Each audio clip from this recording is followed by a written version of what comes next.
তো বন্ধুরা আমরা চলে এসেছি আবার ব্রাউজারের মধ্যে। এখানে আমরা কাস্ট সার্টিফিকেট অপশানটা সার্চ করব, করে কাস্ট সার্টিফিকেট অফিসিয়াল ওয়েবসাইটে যাব। যাওয়ার পর এই এসসি/ওবিসি এই ড্রপডাউনে এসে এডিট অ্যাপ্লিকেশন এই অপশানটা আমরা ক্লিক করব। মনে রাখতে হবে অফিসে কাগজ জমা দেওয়ার আগেই আমরা এখানে এডিট করতে পারবো। এখানে অ্যাপ্লিকেশন নাম্বারটা দেবো এবং ডেট অফ বার্থটা সিলেক্ট করে নেব।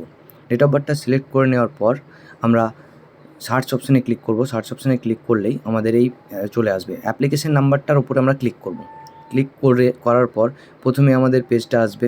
এই পেজে যদি কোনো ভুল ত্রুটি থেকে থাকে তাহলে আমরা এডিট করে নেব। এডিট করার পর তারপর নিচে আমরা এসে সেভ অ্যান্ড কন্টিনিউ করব। কন্টিনিউ করার পর আবার যে পেজ আসবে, যদি এই পেজটাতেও কোনো ভুল থেকে থাকে তাহলে সেটাকেও আমরা আবার এডিট করতে পারবো। যদি না থাকে তাহলে আবার নিচে গিয়ে সেভ অ্যান্ড কন্টিনিউ করব। তারপরে কন্টিনিউ করার পর যদি ছবি চেঞ্জ করার থেকে করে নিতে পারো, তাও এইখানে এডিট করে আবার সাবমিট করার পর আমাদের এডিট হয়ে গেল।